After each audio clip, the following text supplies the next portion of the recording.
Satyabama Institute of Science and Technology, Chennai and Sri Perumbudur. இன்றைக்கு தாவேகா கூட்டணியில் இருக்கிறதுனால நாம ஏதோ மழுப்பி பேசுறோமா? தம்பி யாரோ ஒருத்தன் வீடியோவை நான் பேசும்போது ஸ்பீக்கர்ல போட்டிருக்கிறான், அதை எவனோ ஒருத்தன் லைவ்ல போட்டிருக்கிறான், அது வெளியில ஒருத்தன் எடுத்து திருமாவளவன் அம்பலம் ஆயிட்டாருன்னு போடுறான். என்ன பேசுறான்? அதுல என்ன பேசுற? அங்க உடம்புல எந்த காயமும் இல்லை, எக்ஸ்டர்னல் இன்ஜுரிஸ் எதுவுமே இல்லை, வெட்டு இல்லை, குத்து இல்லை, காயம் இல்லை, ஹேங்கிங், 2 பேரும் தூக்குல தொங்குறாங்க. இதை போய் நீ திருநாட்டு தான் போடணும் அப்படின்னு எப்படி நீ வற்புறுத்த முடியும்? அது அந்த ஆட்சி இருந்தாலும் சரி, எந்த ஆட்சி இருந்தாலும் சரி. ஆனா ஒரு தலித் எந்த முறையில் பாதிக்கப்பட்டாலும் SC/ST ஆக்ட் போடணும். அது என்ன சங்கதியா இருந்தாலும், எந்த வழக்கா இருந்தாலும், தலித் அல்லாதவர்கள் அதில் சம்பந்தப்பட்டிருந்தா ஒரே ஒரு ஆள் இருந்தா கூட SC/ST ஆக்ட் போடணும். அதை போட சொல்லலாம். பிராக்டிக்கலா தான் பேசணும். நாம எப்பவுமே நாம அதிகாரிகளுக்கு எதிராக தூண்டி விட்டது கிடையாது, எந்த சமூகத்துக்கு எதிராகவும் தூண்டி விட்டது கிடையாது. அங்க இருக்கிற தம்பிகளை கம்யூனிஸ்ட்ல வந்திருக்கிறாங்க, அவங்களோட கலந்து பேசுங்க, அவங்க என்ன சொல்றாங்கன்னு கேளுங்க, அவங்களோட சேர்ந்து முடிவெடுங்க அப்படிலாம் நம்ம பேசிட்டு, சிந்தனை செல்வன் பக்கத்தில் உட்காந்துருக்காரு, அவர்கிட்டையும் பேசுங்க அப்படின்னு கொடுத்து பேச வச்சு அவங்களுக்கு வழிகாட்டணும். போஸ்ட்மார்ட்டம் பண்ணட்டும், அதை அனுமதிங்க. இது எல்லா வழக்குகளையும் நம்ம சொல்றதுதான். போஸ்ட்மார்ட்டம் பண்ணாம நீ எப்படி எவிடன்சஸ் எடுக்க முடியும்? அதுல நமக்கு நிறைய ஆதாரங்கள் கிடைக்கும். 100% அதிகாரிகள் மீது சந்தேகப்பட்டா, மருத்துவர் மீது சந்தேகப்பட்டா எதுவுமே செய்ய முடியாது. அப்ப போஸ்ட்மார்ட்டம் நடக்கணும். அதை முறைப்படி எப்படி பதிவு செய்யணும், அதுக்கான வழிமுறைகள் என்ன, எத்தனை டாக்டர் கொண்ட கமிட்டி அதில் இருக்கணும், எப்படி அதை வீடியோ பதிவு பண்ணணும், இறந்து போனவருடைய உறவினர்கள் போய் முதல்ல பாடியை ஓபனா பார்க்கும்போது, பேர் பாடியை பார்க்கும்போது உடல்ல எக்ஸ்டர்னல் இன்ஜுரிஸ் இருக்கான அவங்களும் பார்க்கலாம். அதை போய் பாருங்க. வெறுமனே தூக்கில தொங்குறான், அப்போ அடித்து தூக்கில் தொங்க வைக்கப்பட்டார்களா, உண்மையிலே அவர்களே தூக்கில் தொங்கினார்களா என்ற கேள்வி எழுகிறது. கொன்ற பிறகு தூக்கில மாற்றுறது இருக்குது. அப்போ ஹயாய்டு போன்கிறது கழுத்துல உடையாது, அப்படியே தான் இருக்கும். இவனா தூக்கு போட்டிருந்தானாக்க, தூக்கில தொங்கின பிறகு ஆணா இருந்தா அவனுக்கு மோஷன் வெளியே போயிருக்கும், செமன் வெளியே வந்திருக்கும், நாக்கு வெளியே தொங்கி போயிருக்கும். ஏன்னா அவன் நாக்க கடிப்பான். என்னதான் அவன் தூக்கு போட்டதுக்கு அவனே முடிவெடுத்தாலும் கூட தப்பிக்கணும்னு அவன் உடம்பு, அவன் மைண்ட் போராடும். இதெல்லாம் சிம்டம்ஸ், இதெல்லாம் சைன்ஸ்.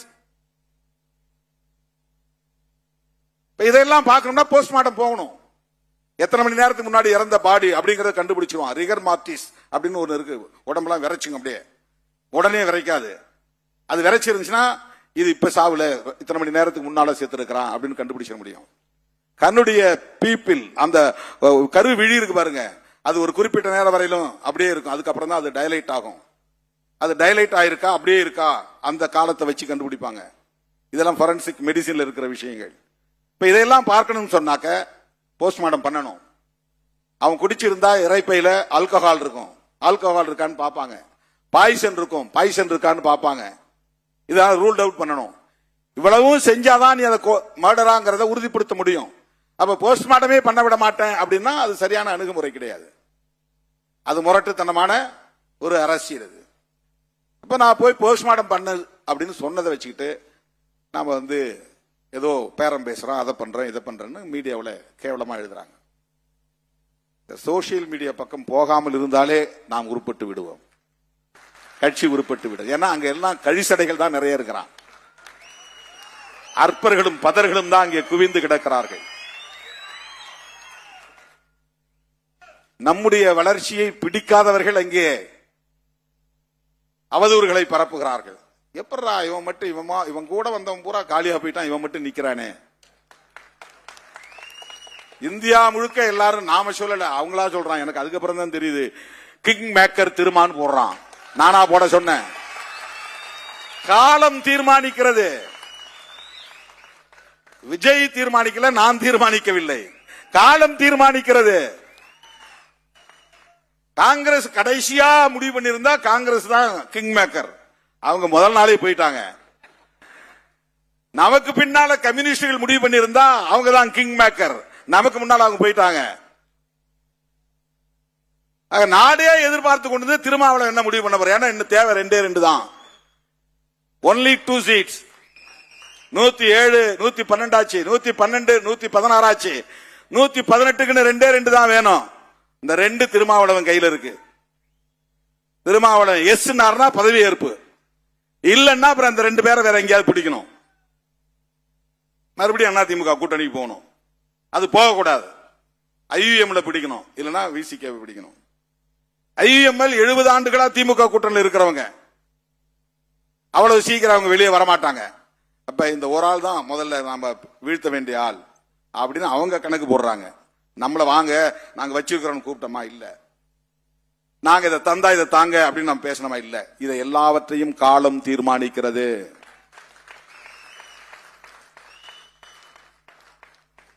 எம்மை ஓரங்கட்ட பார்த்தாலும் ஒதுக்கி வைக்க பார்த்தாலும் விடுதலை சிறுத்தைகளே மையம் என்பதை தீர்மானிப்போம் என்று நாம் பல ஆண்டுகளுக்கு முன்பே மேடைகளில் முழங்கி இருக்கிறோம்.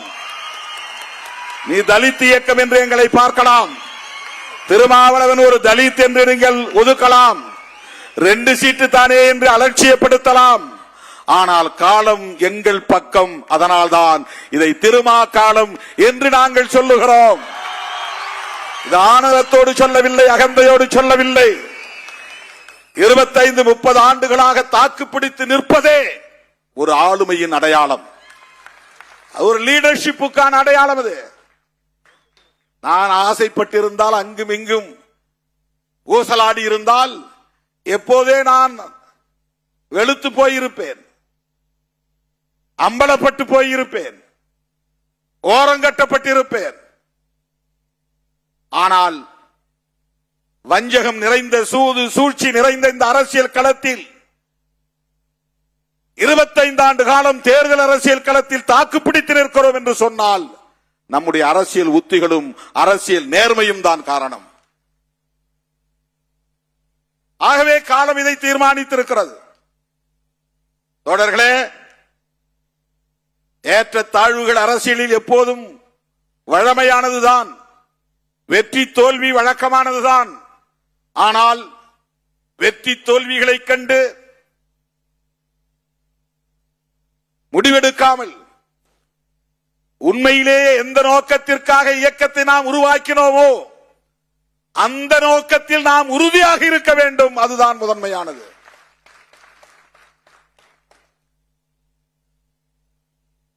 அதில் நமக்கு எந்த தடுமாற்றமும் கூடாது. இதுதான் என்னுடைய செய்தி. வருகிற ஆகஸ்ட் 17 உளுந்தூர்பேட்டையில் மது மற்றும் போதைப் பொருள் ஒழிப்பு மாநாடு நடத்தி அதே இடத்தில் தமிழ் தேசிய எழுச்சி மாநாடு நடைபெற உள்ளது.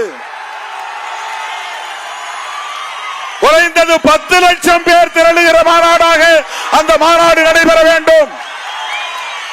ஜூலை 10ஆம் தேதியிலிருந்து 20ஆம் தேதி வரையில் மண்டல செயற்குழு கூட்டங்களில் உங்களை சந்திக்க இருக்கிறேன். தேர்தல் முடிவுகளை மறந்துவிட்டு எப்போதும் நாம் எந்த நோக்கத்திற்காக களத்தில் நிற்கிறோமோ அதே வீரியத்தோடு, அதே துடிப்போடு மீண்டும் சந்திப்போம் சந்திப்போம் சந்திப்போம் என்று சொல்லி விருது பெற்ற சான்றோர் அனைவருக்கும் எனது நெஞ்சார்ந்த வாழ்த்துக்களையும் பாராட்டுக்களையும் தெரிவித்து நிறைவு செய்கிறேன். நன்றி, வணக்கம்.